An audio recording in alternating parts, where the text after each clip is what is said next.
In our first story, Behind Mansion Walls, a family man Nice wife and a nice house. with a fatal flaw. It's just a son of a bitch. And later, when a Rockefeller goes missing, His bank accounts weren't touched. His credit card wasn't used. no one can believe where he's found. A long way from church and children. I mean, what the hell was going on there?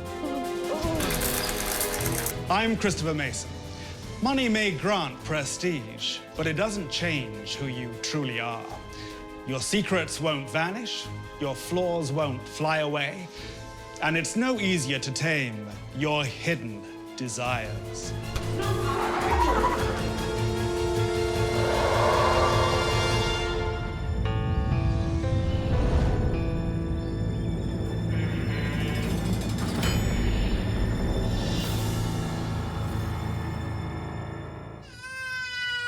This is my wife. I found her in the bathtub. She's unresponsive. I think she hit her head. It's every husband's nightmare. One minute, your wife is alive. The next, she's a corpse. She'd been found dead in the bathtub. Oh my God! An awful accident, or something more sinister. A fox hunt bugle. The whinny of a well-bred stallion. It's the sound of just another day on Philadelphia's main line. The vast estates are home to billionaires. And waiting in the wings, dreaming of mansions of their own, are the upwardly mobile residents of nearby Lower Merion. It was a great place to live if you were trying to show that you were a businessman on his way up. On a leafy avenue lives a couple enjoying the trappings of success. And they seem certain to climb even higher up the main line. Craig Rabinowitz and Stephanie Rabinowitz lived in the most affluent community of Montgomery County, Hi, gorgeous man. which itself is an affluent place, one of the wealthiest counties in America. Hi, gorgeous girl. Craig is an entrepreneur with an import business. Stephanie, a promising young lawyer at a firm in the city. She had a good law practice, was well-liked, very attractive, and was an up-and-comer. Craig was a popular guy. Oh, she good food? Yeah. She ate everything. He was especially popular among the wives of their friends because he always seemed to be available. If they needed something done, they could, oh, we'll just call Craig and he'll take care of it. He takes good care of his wife and daughter, too. He paid a lot of attention to his daughter. He played with her a lot. And they just seemed to be a perfect little family. Certainly, from all outward appearances, Craig and Stephanie and their beautiful daughter had an idyllic life. Bye, Daddy. Their daughter's first birthday is coming up. But her mom won't be around to celebrate it.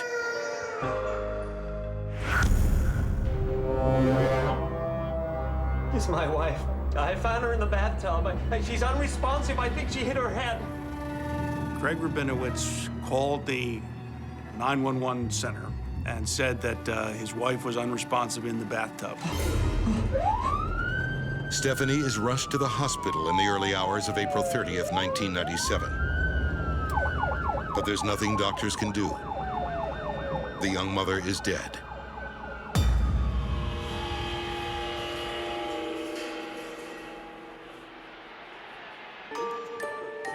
Her husband had told the police that she'd gone in to take a bath.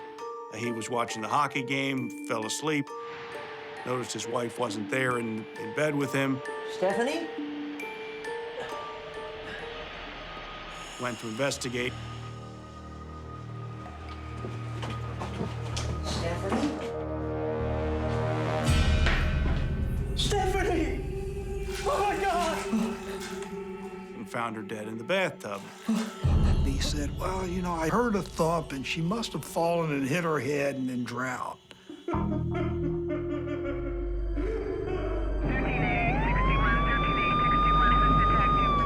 The death is both tragic and unusual. Cops aren't sure if Craig's explanation for it holds water. I mean, here was a young woman with no disabilities, no apparent diseases or illnesses, and she drowned. And that just doesn't happen that often. The policeman sizes up the situation. He looked at Stephanie and said, she's got jewelry on. He says, one woman takes her bath with her jewelry on.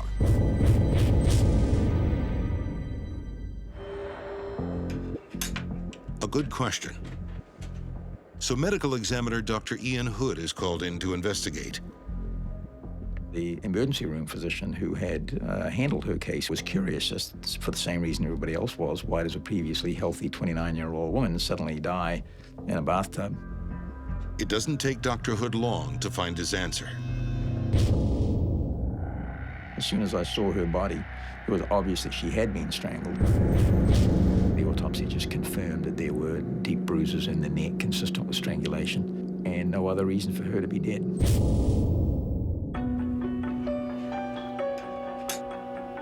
There's another odd thing. Dr. Hood discovers traces of sleeping pills in Stephanie's blood. She had about 2 or 3 pills worth in her body at the time. She's a 29-year-old, busy working mother of a 1-year-old. She had no need of sleeping assistance at all. Dr. Hood's conclusion? Stephanie's death was no accident. Well, that changes, of course, dramatically the way we approach it.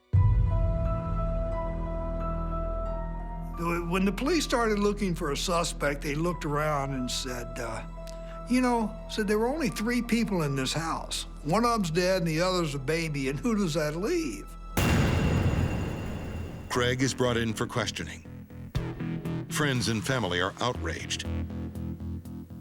This loving father and all-around nice guy couldn't be responsible for his own wife's murder. They said, why would you arrest Craig? He was such a good guy. He wouldn't kill his wife. But former Montgomery County DA Bruce Castor begs to differ. He charges Rabinowitz with murder. Stephanie Rabinowitz's family and Craig Rabinowitz's family totally believed in his innocence and were completely against us, especially Stephanie's family, thought that I was the worst man in the world. Bruce Castor's reason for getting Rabinowitz in custody quickly? He's heard a rumor that Craig might be planning a trip. We were able to uncover people that said that he was trying to get their help to flee. He had packed a suitcase which had the unfortunate name of Runaway. The brand name was Runaway. So we had to move quickly because we thought that he was fixing to flee. Authorities stalked Craig at his wife's funeral before making their move. We followed him to the funeral and filmed it and all that in case we would get anything, and then we arrested him right after the funeral.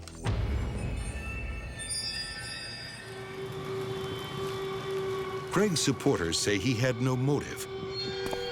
They suggest the murderer could be a well-dressed stranger who knocked on a neighbor's door the night of Stephanie's death. Craig says somebody slipped into the house and killed his wife. He said, that must have been what happened. He said, somebody broke into my house and killed my wife. He said, I had nothing to do with it. While Stephanie's family rallies around her loving husband, Craig, his nice guy mask begins to slip.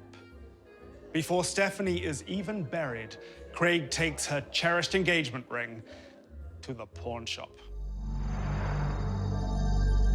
Why would a grieving husband and self-described successful entrepreneur do that? Investigators dig into Craig's past and discover stains on his squeaky clean image. During the course of this investigation, I got a call from a friend of mine saying, Bruce, listen, that guy you're investigating, Craig Rabinowitz, he was the main witness in a big prostitution investigation that we conducted several years ago. And Craig was caught as one of the Johns in that and testified in that case. In that case, Craig avoids criminal charges, but his penchant for pleasures of the flesh continues. And cops learn that now he's got a favorite girl. They got an anonymous phone call, and this caller said, "Look at this woman named Summer in this gentleman's club."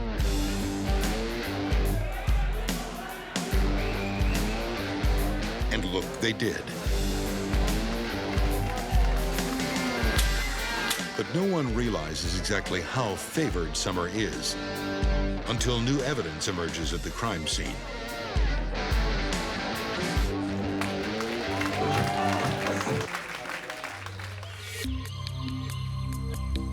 When we searched his house, one of the things that we found hidden in a crawl space in an attic was a big shopping bag. Inside there were receipts for all of the gifts that he had showered on her. And he was spending a lot of money on her. And that's not all that cops find. I was on scene when we did the search. I was so bowled over by that discovery, I concluded that what I was holding in my hand was a smoking gun.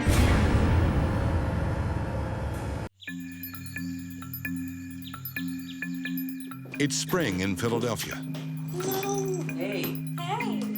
Craig Rabinowitz has a beautiful house and a perfect family.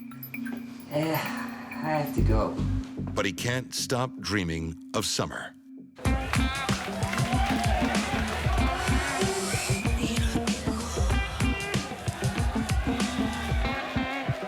Tall, shapely, blonde, long legs and long arms and curves in the right places. There was a lot to look at there, and you can certainly see how any red-blooded American man would think that that was an attractive woman. I certainly did.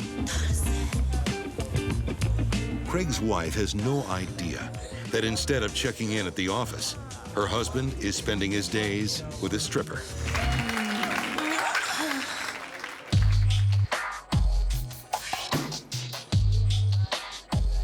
He wasn't doing any work at all, and he was spending his life at a what we call here a gentleman's club, which is a strip joint. And he fell head over heels in love with Summer. And he would buy expensive champagne, and he would give her money on the side. He would go into a separate part of this one strip club in Philadelphia, and if you paid extra, you got more close attention, as it were. Craig began to shower her with expensive gifts, furniture, jewelry, and this sort of thing. And it was costing him tens of thousands, ultimately hundreds of thousands of dollars to keep the stripper's affections. Summer loving happened so fast. And now Craig Rabinowitz is in way over his head. Wife and child at home, a neglected business, and a stripper who loves spending his money. Something's gotta give.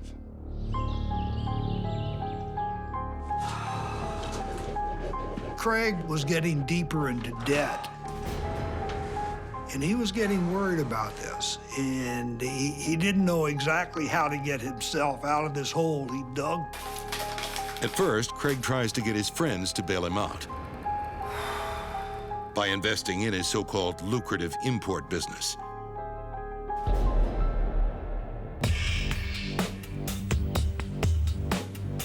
Craig claimed to be importing gloves from Asia, the gloves the doctors and health workers use to keep their hands sterile. And he claimed to have a corner on this market where he would import gloves and then sell them at a tremendous profit. The margins are unbelievable. He would go to his friends and say, hey, you know, we got a little downturn, we need some more money. If I could grab your credit card, details? Large sums of money, tens of thousands of dollars, ultimately hundreds of thousands of dollars, into this venture. There's so much money to be made with these gloves, the whole medical industry. It's a scam that would only make Craig's predicament worse. It's the old story. If it seems too good to be true, it probably is. You know, lending money to Craig Rabinowitz on his word that you're going to make a lot of money on the latex glove business, that was a risky venture. Sounds great. Where do I sign? Craig would exaggerate his sales. And what he was doing was he was running what they call a Ponzi scheme. Thank you. That only keeps going as long as you can get people to invest. Well, it reached the point where no one wanted to give them any more money, and they wanted their money back. Hi, David. Now, listen, I got a bit of a cash flow problem. I was wondering if I could borrow some more money. So it became paramount that he have a large amount of money quickly. Craig's arrest for his wife's murder is already big news. But with Summer on the scene, it's officially a frenzy. It was a case that gathered quite a bit of attention, especially when Summer entered the picture. They had a photograph of her in a lascivious pose around a pole, scantily clad, and she was a very attractive woman. It sold more copies of the newspaper than had ever been sold in history up to that time, including JFK assassinated, man lands on the moon, World War II ends, the whole thing.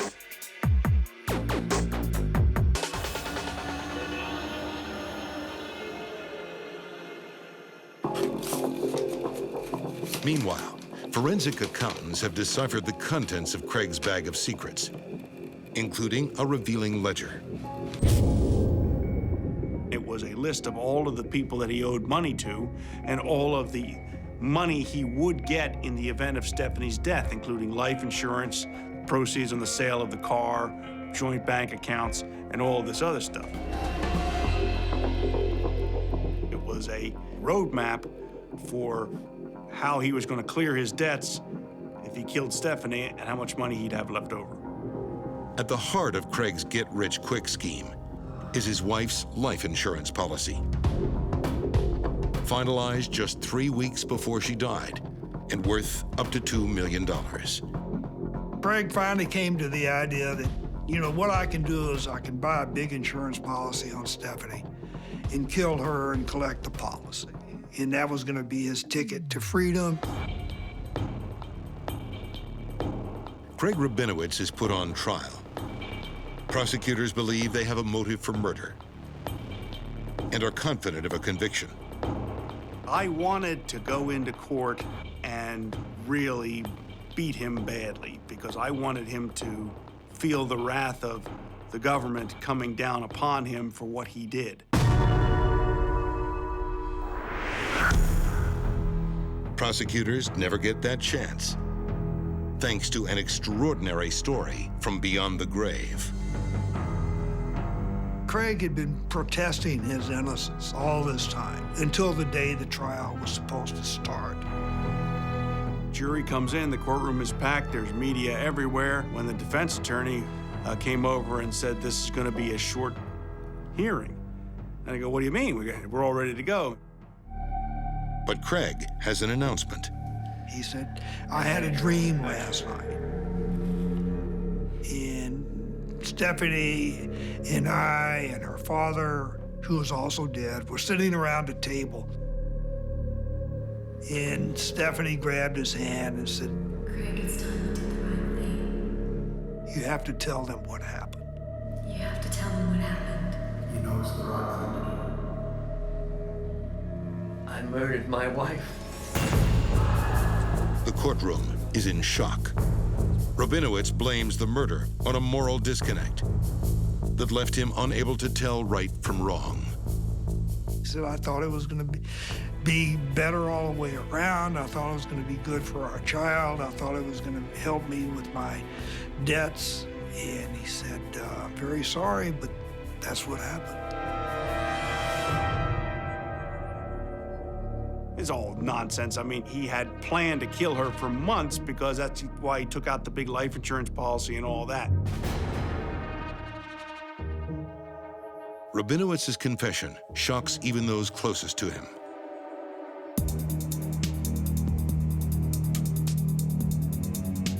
I talked to a couple of Craig's friends.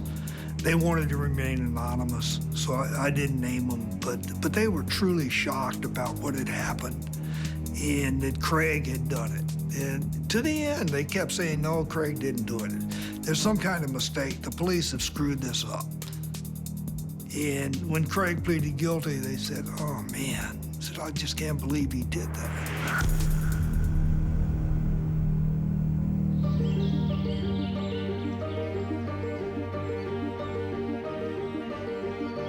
Investigative reporter Ken Englade, who specializes in writing books about real court cases, had come to Philadelphia specifically for the trial. When Craig's confession comes, Englade almost cancels his book on the Rabinowitz case. I came to Philadelphia in anticipation of seeing a trial. And I'd rented an apartment for a limited time, like 2 weeks, and I'd been out and bought groceries, and I was settling down to have a beer and watch TV, and I turned on the local news, and they said Craig pleaded guilty. And I said, oh, God. Everything's gone, all my research is dead, because my books depend a lot on the courtroom activity. There wasn't going to be any trial. And I thought I was dead.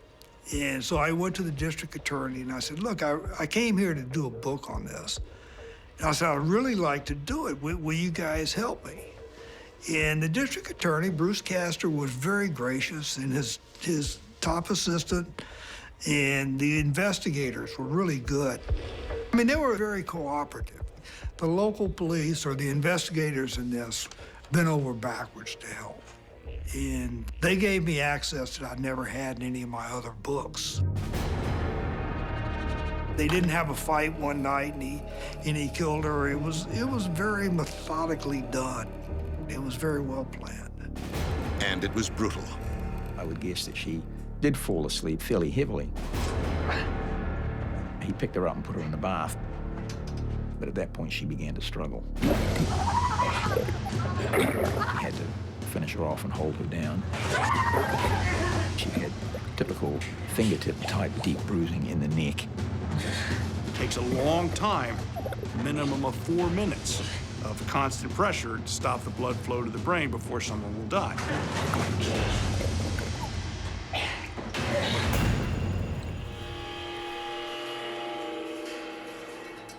With a guilty plea to first-degree murder, Craig Rabinowitz is handed the maximum sentence: life without parole. That means he goes into the slammer and he doesn't get out. He's there for life, truly for life. In the aftermath of Craig's conviction, questions linger over the nature of his relationship with Summer. Craig and Summer were having an affair, but it was mostly in Craig's mind. And I don't know if they were actually having a relationship, a physical relationship or not. But it didn't matter to Craig. He was happy because he had found someone who would give him sympathy and listen to him. After the fact, as I understand it, Craig has admitted that it was a physical relationship. She never has, so that's in dispute, so I don't know. It just doesn't seem likely to me that he's buying furniture for her and jewelry and all this other stuff. Wow, thank you. You don't do that kind of stuff just because you have an attachment to a girl taking her clothes off in a bar somewhere. So I always sort of thought it was far more than she was making it out to be. As a patron of Delilah's Den, Craig would while away hour after hour admiring the performer's athleticism. But he's now captivated by poles of a different kind. The cold steel bars that line his prison cell. And these days, there's no Summer in sight. Despite all his planning, Craig ended up with nothing. When the insurance companies found out that Stephanie had been murdered and that Craig had done it, they said, yeah, we're not paying any insurance on this. So that left Craig without any money, and therefore the baby without any money. Craig's dream of a mainline mansion remains just that, a dream. He could have earned a place in the suburbs with a nice wife and a nice house and a nice family, could have been a productive member of society and enjoyed his weekends and nights with his friends and whatnot. Craig was a lazy man and also a coward.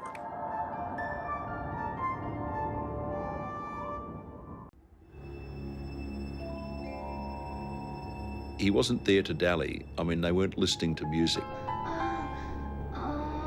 They weren't going to have a drink and a dance. They weren't going to discuss Proust. He was there for sex. It was in, out, slam, bam, thank you, ma'am, and go home.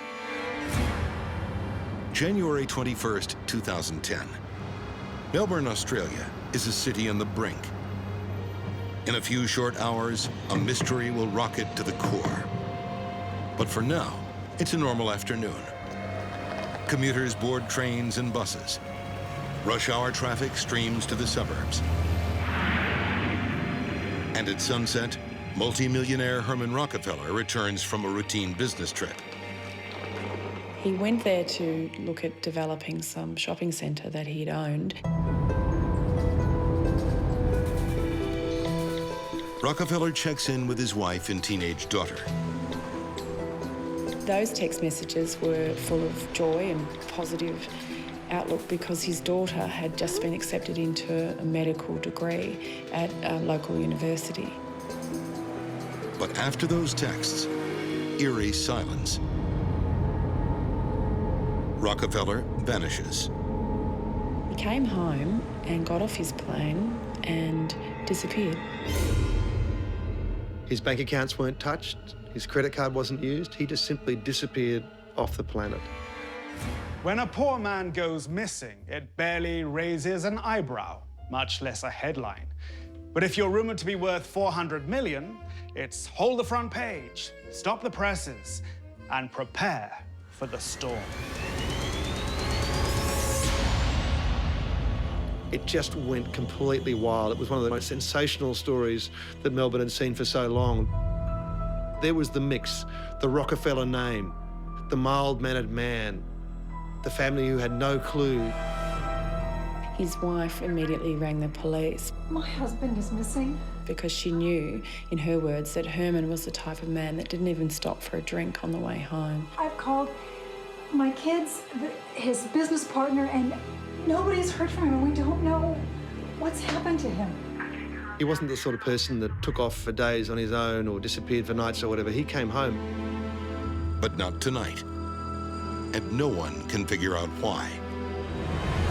To suddenly disappear was completely baffling to his wife. I mean, where had he gone? I mean, there was just no clues. He'd seemingly acted completely out of character.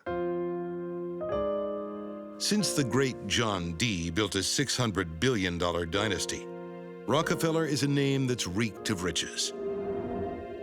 Born in Ohio and educated at Harvard, Herman Rockefeller has all the hallmarks of an heir to America's wealthiest family.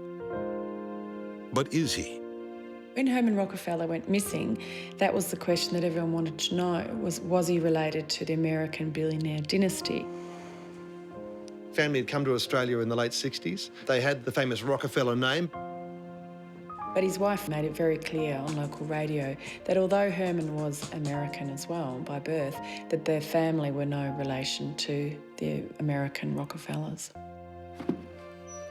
Even so, speculation is rife that kidnappers or extortionists could find a rich man called Rockefeller too tempting a target to resist. Because of Herman Rockefeller's wealth, it was supposed that anything was possible here. That he'd been kidnapped or that there'd been some sort of espionage involvement. That there was a CIA plot there somewhere, that he must have been liquidated because of his knowledge about some bizarre scheme. So it went wild very quickly. After 3 days, Herman still hasn't returned to his multi-million-dollar mansion.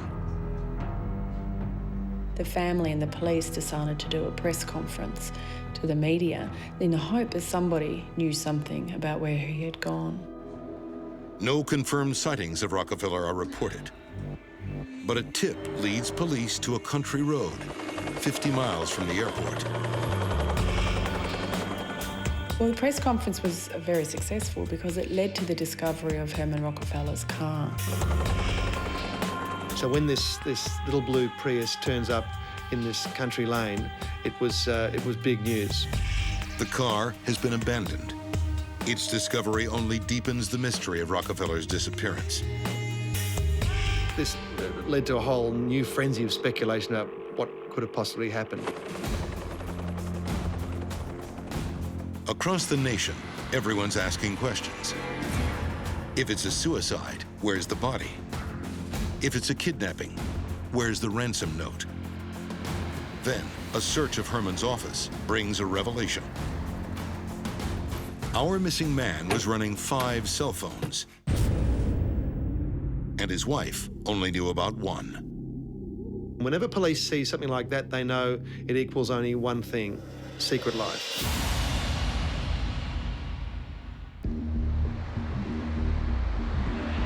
In Melbourne, Australia, everyone is asking the same questions. Where is multimillionaire Herman Rockefeller? And just what was he doing with 5 different cell phones? Amassing vast collections is one of the many joys of being rich. The Sultan of Brunei has more than 2,500 luxury cars, and Colombian entrepreneur Jose Mugrabi owns 800 Andy Warhol prints. But cell phones? Who collects a drawer full of cell phones? Unless they've got something to hide. Police began to piece together Herman's secret life from these mobile phone accounts. Some had actually lapsed. One was now in the possession of a guy in Sydney called Mark. Mark was able to tell the detectives that people were ringing Herman Rockefeller's number asking if he was still interested in swinging or having sex with strangers. Herman was lying to everybody, it seemed. Nobody except Herman knew exactly what Herman had been up to until the police began to piece together this elaborate and carefully, closely guarded secret life. A secret life in the swingers scene, where Herman is known as Andy Kingston. Herman Rockefeller had been seeking sex outside his marriage with strangers for the best part of 10 years. But how can a prominent multimillionaire keep a secret this big for this long?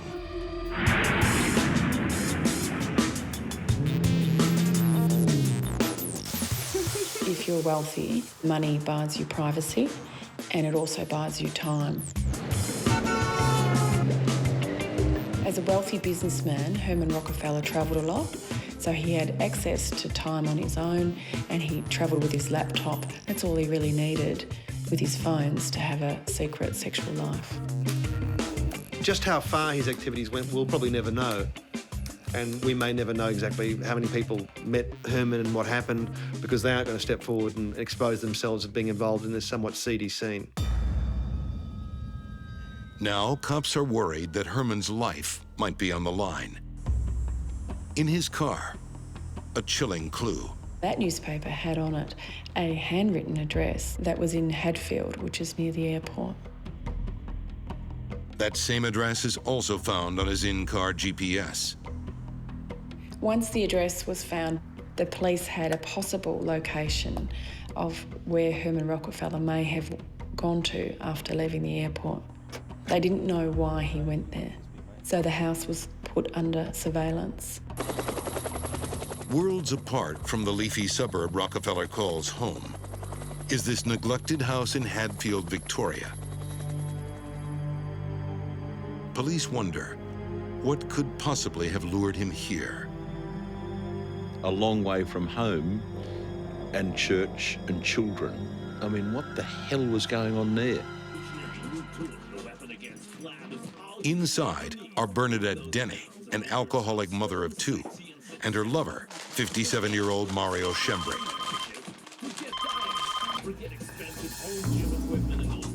Hello, is this Mario? That's right. Hook up sometime. Call records show Rockefeller had been in contact with the couple the night he went missing. Sure. How does Tuesday sound? It's a date. But where is Herman now? Inside, a captive, dead. Police don't wait to find out. After watching Bernadette Denny's house, the homicide detectives knocked on her front door and arrested her on suspicion of the murder of Herman Rockefeller. Denny's hostile boyfriend, Mario Schembri, is also under arrest. Now, Bernadette Denny and Mario Schembri were the opposite of Herman Rockefeller in very many ways. They were not attractive, they were not healthy, they were not fit, they were not successful. Yet now, their world has collided with Herman Rockefeller's. They tell detectives the man they know as Andy Kingston first visited them weeks earlier. They'd had an earlier liaison with him where he'd come on his own and he'd had sex with Bernadette and Mario had watched. This is despite advertising couple, seeking couple. Bernadette Denny and Mario Schembri, they'd been together for some time. They decided they wanted to spice up their sex life, so they got involved in the swinging scene. Andy Kingston was one of the first people that they'd seen. This was supposed to, I guess, bring something exciting to their otherwise pretty boring lives, I guess. Better bring your wife next time. You know I will. It's a promise Herman will fail to keep. On January 21st, he arrives on their doorstep a second time, again, without a partner. He was supposed to bring his partner. They were going to have some sort of form of foursome or something or other. I like a feisty woman. He was very keen to have sex with Denny. Denny became insulted by this. She slapped his face. Stop! Your wife! By arriving without a woman, Herman has violated the swingers' code. And now, he'll pay the price. Mario had said, "Where's your wife? You know, you've had my missus, where's your missus?" Herman Rockefeller got punched many times by Mario Schembri and fell and hit his head.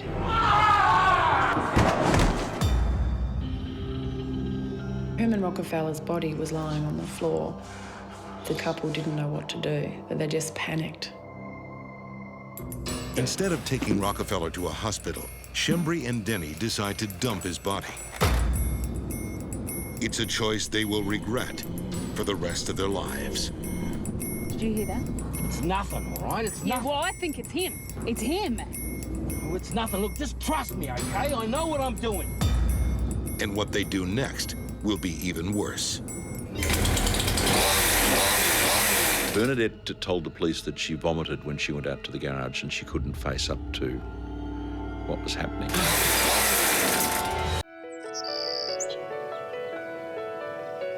Herman Rockefeller was the kind of man everyone looked up to. Hello? To his family and friends, he was obviously the successful businessman with a loving wife and a successful and happy marriage. Hey, you are. Fantastic. And a son and a daughter living in the leafy eastern suburbs of Melbourne. Thanks. See ya. He had a house in Robe, South Australia, a beachside property. He had another one in Hobart. And on the other page, if you turn that page, you get into that murky world of anonymous sex and the desperate and dateless. Millionaire property developer Herman Rockefeller had come to Melbourne's rough suburbs, seeking one thing. He was there for sex. It was in, out, slam, bam, thank you, ma'am, and go home. Herman was engaging in a high-risk lifestyle. He'd set up an elaborate series of secret identities. She's not coming. He put himself at risk. This was part of the attraction of what he was doing. He was taking risk. But things had gone horribly wrong. And now, Mario Schembri and Bernadette Denny have decided to dump Herman Rockefeller's body. They went around in the dark and they couldn't decide what to do with him. Why the hell are we even going to Heathcote? You got a better idea? So they ended up just driving back home with the body still in the back of the car. When they got home, they put the body in the garage and then they tried to get some sleep. Cops believe that sometime that night, Rockefeller dies. Denny and Schembri hatch a plan B that will both shock and sicken the nation. Mario Schembri and Bernadette Denny decided to go and buy a chainsaw, some gloves and some face masks and some drop sheets.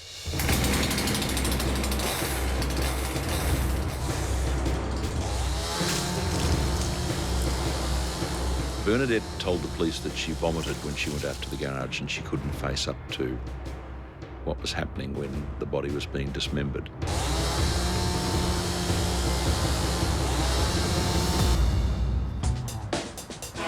Australia Day, 2010. Patriotic Australians commemorate the founding of their country with a national holiday. But Mario Schembri has work to do. Mario Schembri took the pieces of the body to a house that he knew the owner of, and he set up a drum and set fire to the pieces on Australia Day.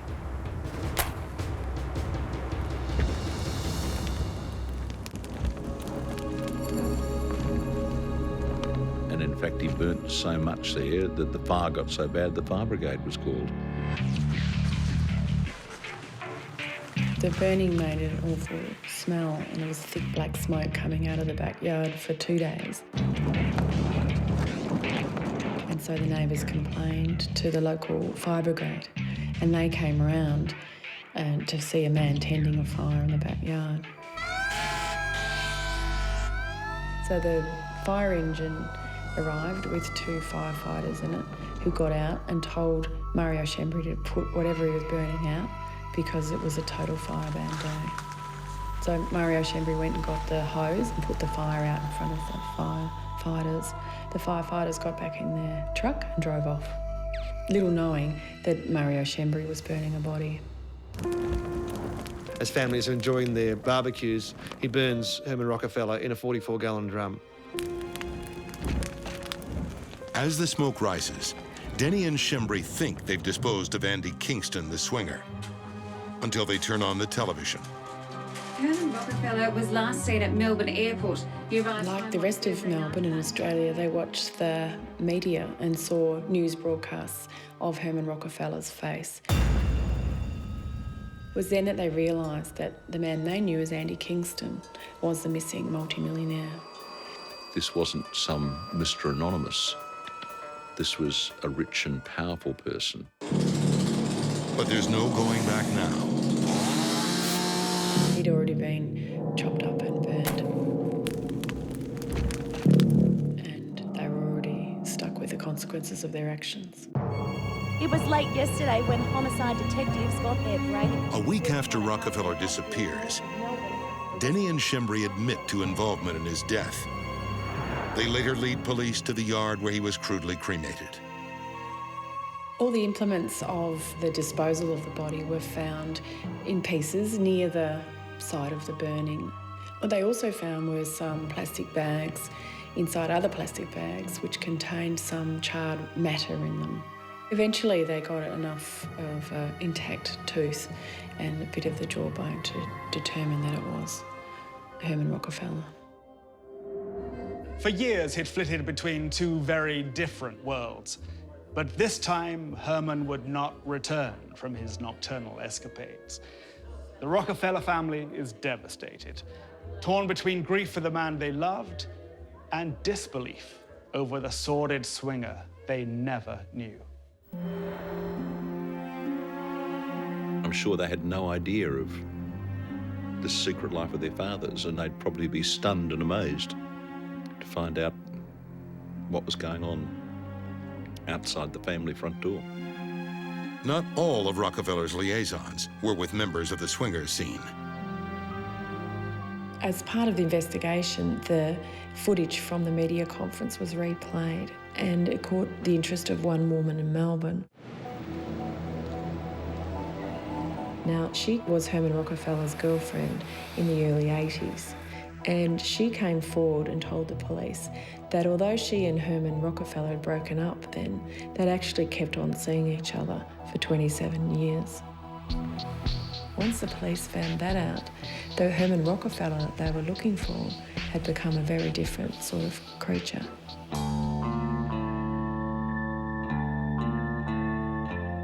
The remarkable thing was he'd also been lying to his long-time mistress. She had no idea about his secret swinging life. She believed that he was going to leave his wife and come and marry her and live this monogamous life with her. She'd had no idea. So Herman was lying to everybody. It was an extraordinary, almost pathological existence he was living. He was almost different personalities, different identities. He would become Andy Kingston when he needed to go and indulge his fantasies about group sex and so forth. But otherwise, he was the loyal father and family man. Bernadette Denny and Mario Schembri have admitted to killing Herman Rockefeller. But there's no evidence the death was intentional. Both Bernadette and Mario pleaded guilty to manslaughter. So they got less of a sentence. There was no trial, and the matter was dealt with relatively quickly. Mario Schembri is sentenced to 9 years in prison. Bernadette Denny gets 7.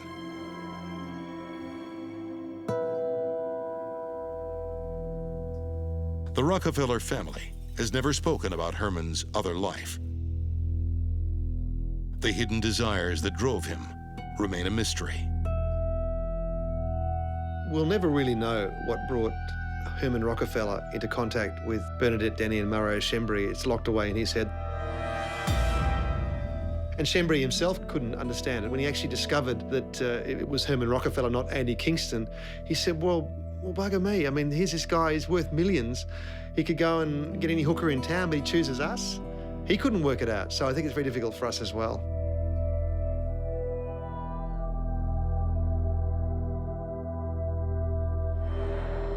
The heart of our fellow man remains the greatest unknown until a violent act reveals its darkest secrets. Craig Rabinowitz killed his wife to fund his red light romps, while Herman Rockefeller took a walk on the wild side and never came home. Sex with no strings attached? There's no such thing. And hidden desires cannot remain secret forever. Till next we meet behind mansion walls, I'm Christopher Mason.